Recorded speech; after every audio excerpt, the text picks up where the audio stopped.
Meus amigos, estamos aqui com mais um episódio do nosso Pod Videocast. E hoje nós iremos bater um papo e falar um pouco a respeito do que Jesus fez na vida do nosso amigo e irmão Jaefferson Martins, né? Deus abençoe, Jaefferson. Amém, meu irmão Elan. É um prazer sempre imenso estar aqui, né, novamente, para falar algo da parte de Deus. Eu decorei aí, vamos. Bênção do céu, bênção do céu. Então, meu irmão Jaefferson, para as pessoas que ainda não lhe conhecem, né? Conhecem a sua história, né? O que Jesus fez, né, na sua vida, né? Quando você conheceu Ele como o único suficiente Salvador. Você pode compartilhar um pouco aqui da sua história de transformação, né? Foi uma verdadeira mudança da água para o vinho, né? Que Jesus fez na sua vida, né? E muita gente não sabe, né? Pessoas veem você pregando na igreja, né?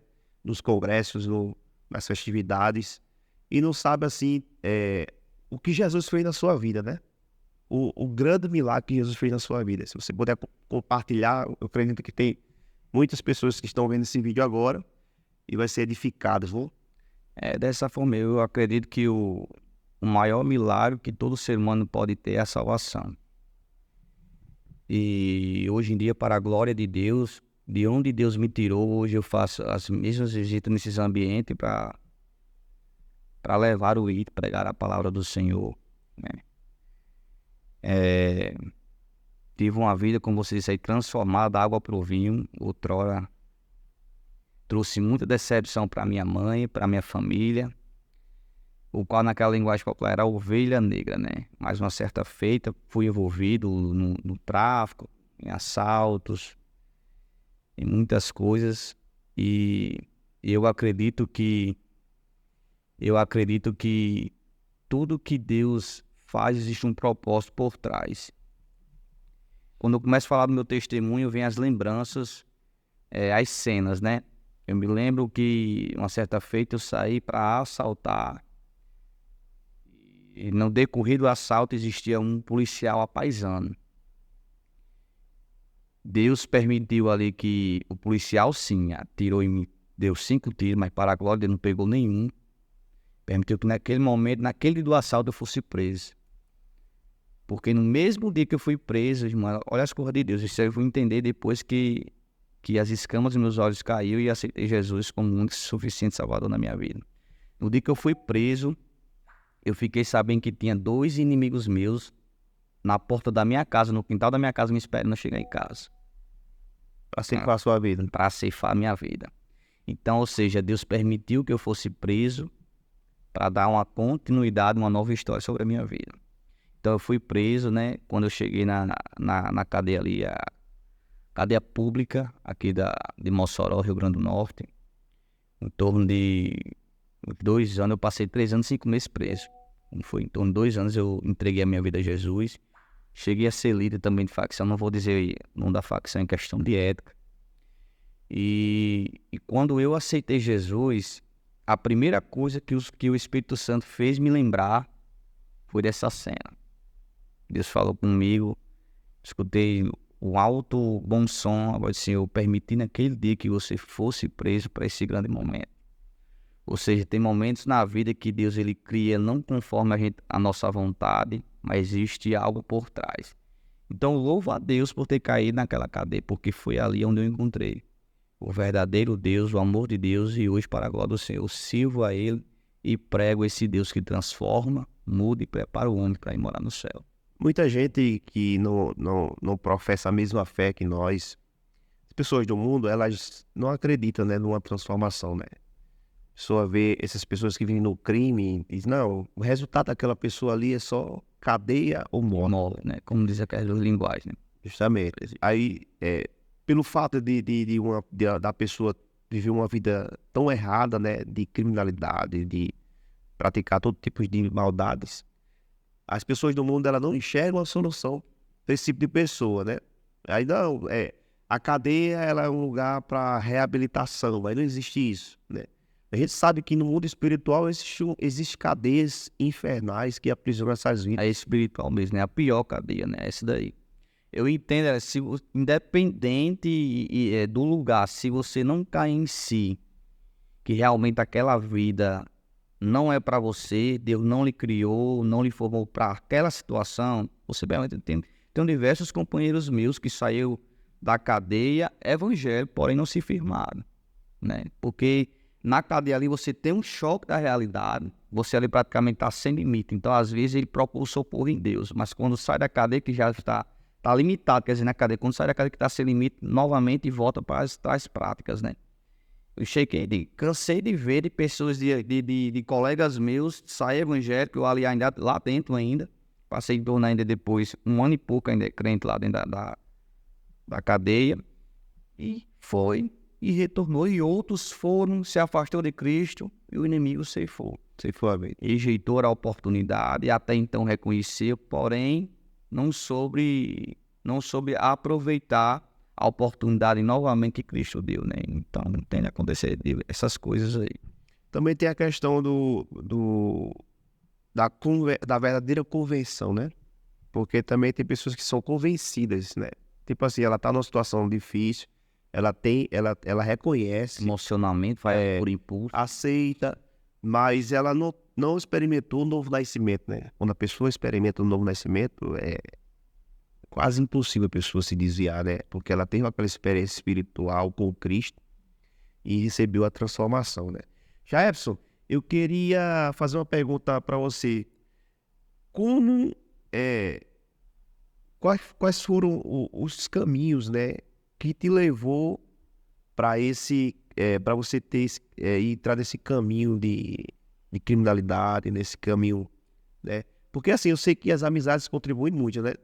Mas assim, Isso agora. mas você, a pessoa não, tipo assim, um jovem comum que não faz nada na vida, ele não vai do nada assim já entrar no mundo do crime, já entrar.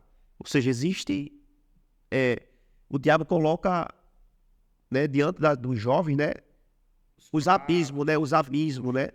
Aí eu queria que você, tipo assim, falasse um pouco assim, tipo, como você chegou, né, nessa situação, né? Lógico, né? Foi aqueles níveis, né? Você foi tendo as oportunidades. E, infelizmente foi dessa tal forma, foi as amizades. As amizades, meu irmão, ela influencia muito. Existe aquela frase, e é pura verdade, diga com quem tu andas, que eu digo com quem tu és. Você vê que eu tinha raiva de quem usava entorpecente, maconha e outras drogas ilícitas. Por certas amizades, por decorrer daquela área da juventude, que desperta aquela curiosidade em querer saber as coisas do mundo, ir pra festa. Quando eu fui ver, todos os meus colegas ali, minhas amizades estavam envolvidos na maconha usando, e isso também fez com que me despertasse. Rapaz, se todos meus colegas usam, então eu vou usar também. Isso já vai uma dica. Você, jovem cristão, você, um jovem que não é envolvido com isso, vigie nas suas amizades. Tem certas amizades mesmo que faz você levar para o abismo. E foi daí comecei a usar. Depois, para manter o meu vício, eu tive que agora traficar. Aí agora eu traficava, assaltava e usava. E cada vez mais se aprofundando. Se aprofundando. Quando eu fui preso 2 vezes, né? A primeira vez, fui preso. Tem gente, irmão, que tem vergonha de contar seu testemunho, porém eu não tenho, porque de onde Deus me tirou, só Deus vai poder me tirar. Se não fosse o Senhor Jesus, talvez nem aqui eu estava contando essa história, né? Então, ou seja, né? Foi uma coisa levando a outra. E quando eu cheguei lá no preso, primeiramente eu fui preso com tráfico de drogas, no segundo fui preso com assalto. Quando eu fui preso lá, aí que eu mesmo me aprofundei mesmo, que lá na cadeia, onde você, vamos dizer assim, onde você vai encontrando outras fontes, né? E você vai se aprofundando. Quando eu fui ver, eu já estava até o pescoço. E o mais interessante, que eu acho algo incrível, as coisas de Deus, porque a minha convenção, eu não ouvi ninguém pregar para mim. Ninguém pregou para mim. Certo que tinha lá aqueles momentos que você ouvia a palavra, né? Dos evangelhos. Tem um dia lá específico lá que os evangelhos vai até lá e traz uma palavra, traz os louvores para os abençoados que estão ali dentro, né? Mas no dia da minha convenção, ninguém pregou para mim. Eu ouvi uma voz que hoje martela e matuta até hoje em minha mente, né? Eu tava num castigo, eu e os companheiros, todo o pavilhão estava num castigo que a gente tentou mais uma vez fugir por um túnel. Na Mar Negócio, nesse tempo qual eu me convido, não tinha um evangelho. E sim, nós tinha aquele hábito também, de toda forma, de fazer os cultos lá dentro do presídio mesmo, fazer os cultos só louvar hino, mas não tinha aquele negócio de palavra, porque ninguém lá era crente, ninguém é evangélico. E uma certa feita, ali naquele castigo, né, de 30 dias, nós dormimos no chão, tirou tudo da gente.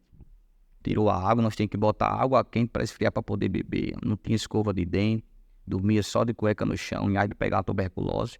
Passar o dia naquele vapor quente e de noite se deitar no chão gelado, né?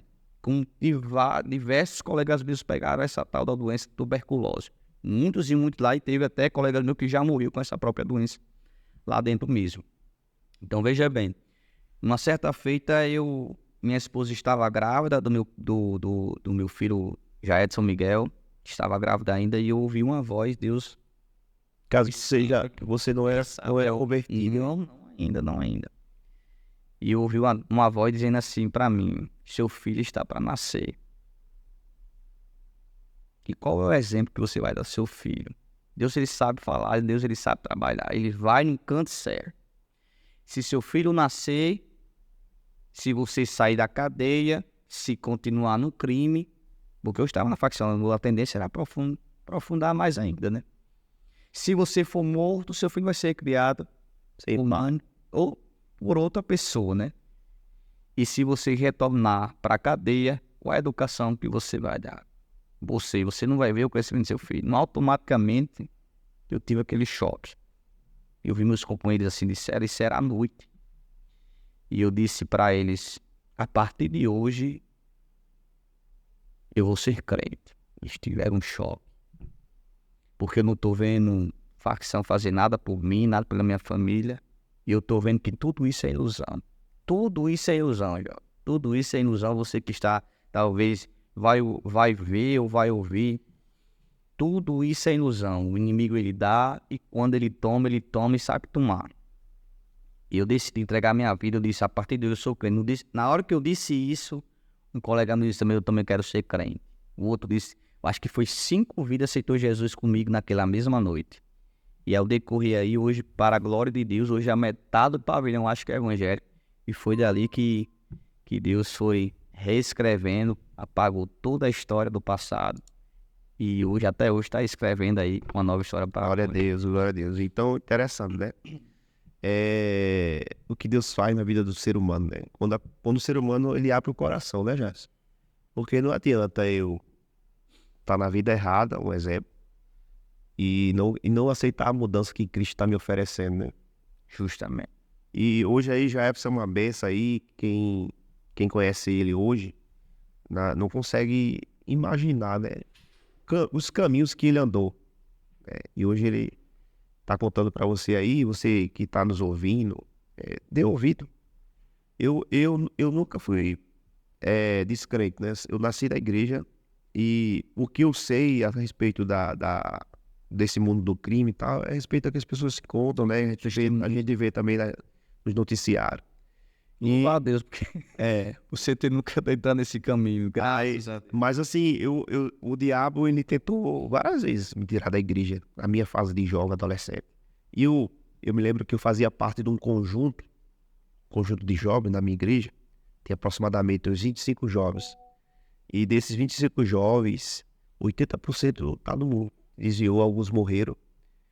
E eu vi o diabo trabalhar no decorrer dos anos. Um amigo meu que andava comigo, ele na igreja comigo, e eu andava muito com ele. E eu vi ele fumar o primeiro cigarro dentro da igreja, ele sendo crente.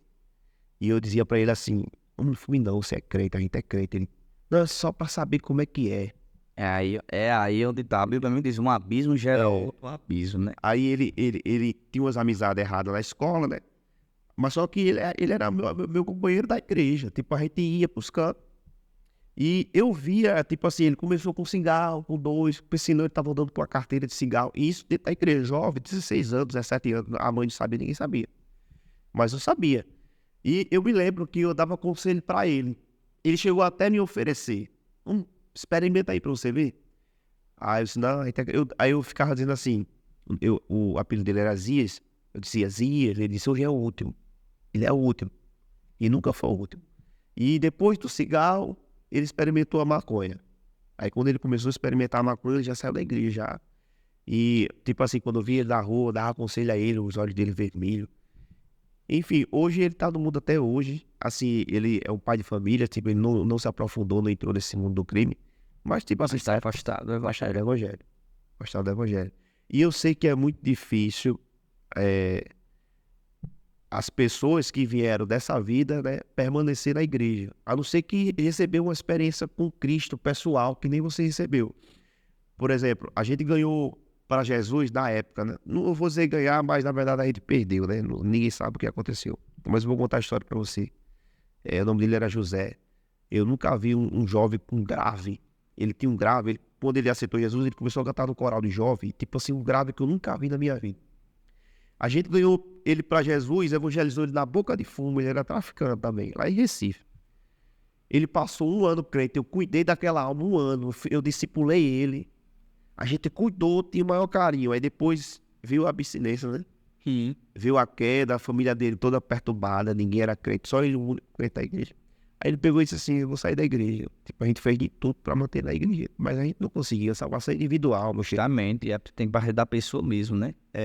Aí ele pegou, saiu da igreja, aí a gente foi atrás dele. Depois a gente não teve como ir atrás, ele começou a voltar pra vida do crime de novo. Mas eu me lembro que quando ele estava na igreja, ele dizia que quase todas as noites uma nuvem negra vinha sufocar ele. O diabo querendo ceifar a vida dele, né? Aí, Jefferson, teve um dia que a gente estava no culto, dirigindo o culto, ele chegou, ele e o colega dele que também estava afastado, que era também da igreja. Chegaram os dois drogados, sentaram. Aí o pregador, Deus começou a usar o pregador e disse para ele, Deus está dizendo que é a última oportunidade. Aí ele pegou e interrompeu o pregador e disse, por que para mim é a última e para ele não? Era o rapaz que veio com ele. Aí o pregador, não sei. Eu só sei dizer que para você é a última. Porque Deus sabe o dia da manhã. O pregador não conseguiu pregar mais, ele só ficava dizendo isso. Terminou o culto. Depois da oração, o pregador foi atrás dele. Ele dizia, me deixe em paz, irmão. Deixa em paz, irmão. E a gente dizia, José, Deus sabe tudo. Volta para os caminhos do Senhor. Porque para mim é a última e para ele não. O outro tá na igreja, o outro é até presbítero. Já tinha cauterizado já mesmo. O outro tá na igreja. Por que o outro se converteu? Porque depois de uma semana mataram o José. Esse José que Deus disse que era a última, morreu em 7 dias. Deus ainda deu uma semana para ele se converter. Depois que o pregador... a igreja era lá em cima da ladeira. Ele foi descendo a ladeira e o pregador atrás dele. É a última, meu filho. É a última. Eu não entendo como é que a pessoa tá ouvindo um negócio desse e a pessoa não abre o coração. Aí o que acontece? Quando o pregador foi até onde pôde, depois a igreja, nós que congregavam, a gente ainda foi atrás dele alguns dias depois. E ele não quis. Teve um irmão lá que foi até na Boca de Fumo, onde ele voltou a traficar. E ele não quis. Ele morreu naquela Boca de Fumo. Depois já amanheceu, ouviu a notícia que tinha ceifado a vida dele. E o jovem que estava com ele, que também estava afastado, voltou. Quando soube que mataram ele, voltou. Voltou porque teve um sonho. Vê que interessante, ele teve um sonho que esse José estava morto. Ele não sabia que estava morto, ele só soube depois que acordou. Sei. Ele disse que em sonho foi até o lugar onde esse José estava traficando e ele viu o corpo de José deitado no chão e a alma de José dizia assim, o nome desse rapaz chamava ele de Eberson. Eberson, volta para Jesus porque eu perdi a última oportunidade e hoje eu estou indo para as trevas. Volta com muita pressa. E ele se acordou. Quando ele se acordou, ele soube da notícia. Ele saiu correndo para a igreja voltar para Jesus. Então, o que acontece? O diabo ele só quer a oportunidade. A Bíblia diz que o diabo anda em derredor, bramando como se fosse um leão, em busca que possa tragar. Então, se essas pessoas estão nessa vida, já é servo dele, né, Rez? Eu sei que tem gente que não quer que diga, né? É o cavalo, né? Tem gente que, não eu não serve Satanás, não. Que é isso, irmão? Meu filho, só existem 2 caminhos. né? Existe a luz e as trevas. Se você não está adorando a luz, Se não está com Cristo, já está dizendo que você não está com a luz. Cristo é a luz. Então, se você não está com Cristo, felizmente você está com as trevas. É a verdade. A Bíblia nos ensina isso, nos mostra isso. O mais interessante, como você está falando aí, Alan, que disse, rapaz, diante de tudo aquilo que ele ouviu, a última oportunidade, porque quando a pessoa... Eu me lembro quando eu tinha essa cegueira, Alan. Quando a gente tem essa cegueira, que às vezes tem um livramento ali, a gente não entende que é um livramento. Eu sou ligeiro, nem tentar linguagem deles, né? Eu sou ligeiro, eu sou esperto. Que não me pega não, eu durmo com minha arma. Eu cheguei um tempo que eu dormia com minha arma debaixo do meu travesseiro, velho. Minha mãe nem sabia disso, eu dormia com a arma debaixo do travesseiro, que eu ficava deduzindo se os meus inimigos viessem pelo menos pelos telhados, tinha fim eu puxar e pelo menos levar um comigo. Então sempre o inimigo, ele injeta isso na sua mente, ao ponto de dizer, não precisa disso não, eu sou ligeiro, eu tenho como escapar isso aqui, tá entendendo? Mas não existe isso. Quando realmente o inimigo trama, e se Deus o permitir, era, meu irmão. Eu louvo a Deus, como eu sempre repito, eu louvo a Deus por ter caído naquele lugar. Como eu disse a você, no dia que eu fui preso, tinha 2 pessoas me esperando. Então Deus, ele permitiu, agora como um livro que eu estava até lendo, o Senhor subirá a graça transformadora. A Bíblia diz que o Espírito Santo, ele que convence o homem do juízo, do pecado e da justiça. Porém, eu tenho que também dar lugar para me entender essa convenção. Se eu não dou lugar, como é que eu vou compreender o ato da cruz e a ação da graça sobre a minha vida? Verdade, verdade. Né? Você tem que realmente ter um choque, aquele despertamento. Por isso que todas as minhas pregações, geralmente, você já viu pregando, eu sempre gosto de confrontar nessa área. Eu gosto de trazer aqui já para ver se ele se desperta. Eu me lembro, tá aí, esses dias agora, a minha mãe novamente mandou uma mensagem, eu me lembro que na boca da minha família, muitos ali, por ver as conversações diante do bairro, tudo que acontecia dizia que era o filho da dona Goré, o qual outrora eu era a decepção da casa, decepção da família, e minha mãe sempre me ensinou o caminho certo, o caminho que eu devo andar. Por conta de mais influências, decidi um dia entrar nesse caminho aí, que graças a Deus consegui ainda achar a luz no fim do túnel. Mas hoje, a minha mãe, esses dias agora, acho que foi essa semana, ela mandou uma mensagem para mim: filho, hoje você é o orgulho da casa. Fora outras vezes, eu me lembro a primeira vez quando eu fui pregar em São Velho, na cidade de Ceará, eu mandei um vídeo pregando para ela. Ela disse a mesma forma: hoje você é o orgulho da minha casa. Até meus familiares que tinham antes um olho contrário sobre a minha pessoa, hoje fala totalmente diferente. Já hoje você é um homem, quem você era, quem você é hoje. Então Deus realmente ele faz isso. Ele muda mesmo da água para o vinho. E a mãe está dizendo que só quem pode mudar é Cristo. Cabe a eu dar lugar. Lembro da outra vez, quando também, só pega isso aqui, já falando isso aí, com isso aí é um despertamento para você que talvez esteja vivendo uma vida dessa tal forma. Você que acha que a mente da pessoa, eu já preguei já para alguém na situação, talvez até mais grave, assim, para mim não tem mais jeito. Não, eu nasci no crime, tenho que morrer do crime. Eu nasci no prostíbulo, tenho que morrer no prostíbulo. Eu nasci no tráfico, tenho que morrer. Isso é mentira. A solução, né? Isso é coisa que o diabo injetou na sua mente, infelizmente. Você decide viver dessa forma, mas isso é mentira. A Bíblia diz que para Cristo, para Deus, nada é impossível. Cabe você crer. Cabe você aceitar. Cabe você deixar Deus trabalhar na sua vida. Lá no presídio, o qual nós era tratado como um monstro, depois que eu saí do presídio, quando eu fui assinar, algumas primeiras vezes, quando eu fui assinar, a própria agente da penitenciária achando que eu era advogado. Vê que transformação que Jesus faz. Quem é você? Você é advogado? Eu disse, não, eu vim assinar. Que conversa é essa? Fui vir assinar. Pois eu pensava que você era advogado, você estava pedindo para visitar alguma empresa aí. Então, o que Cristo realmente faz é isso, mano. Ele muda realmente o seu semblante. Eu me lembro que a primeira vez quando eu saí, quando eu pisei na casa de um colega meu, a mãe do colega meu ficou impactada olhando para mim, assim, abismada. Como eu estou olhando para você assim, parado. E eu sei entender isso. O que é que você está assim, parado? Está olhando para mim. Porque eu vejo uma luz no seu rosto. A mulher que não é nem crente.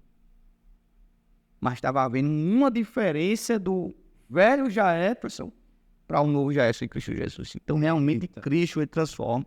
Cabe você deixar Cristo fazer aquilo que ele quer fazer na sua vida. É tremendo, é tremendo. Lá em Recife tem um irmão, do Marcelo, ele tem uma casa de recuperação. E eu andava com o irmão Marcelo, eu sempre ia pra casa de recuperação dele pregar lá. E tem um dia que a gente no carro, ele pegou ela, deixa eu contar meu testemunho, de onde Jesus me tirou. Ele se converteu através do filho, o filho dele era o único crente na casa, o filho dele um adolescente. Jesus salvou o filho e o filho dele foi a coluna de oração para que os pais e toda a família se convertessem. Aí ele no carro comigo, ele disse, Alan, você sabia que eu não prestava, né? Não, Marcelo, não sabia não, tô sabendo agora. Eu disse, eu tenho 30 homicídios nas costas. Essa minha orelha torada aqui é porque tentaram me matar e passaram a faca na minha orelha. Ele começou a contar. Se você tivesse essa oportunidade de conversar com ele, Jair, um homem manso, tranquilo, cheio do Espírito Santo de Deus, você diria que como tinha 30 homicídios nas costas? Ele disse, eu era magro, de tanta cocaína que cheirava. Eu dizia, pronto, meu caminho é o inferno. Mas quando eu chegava em casa e via o meu filho crente na igreja, orando por mim, pregando para mim, eu dizia, não, preciso mudar a minha vida. Para você ver como Jesus transforma. Hoje esse homem que outrora ceifava a vida das pessoas, hoje ele recupera as pessoas que estão perdidas, leva a vida.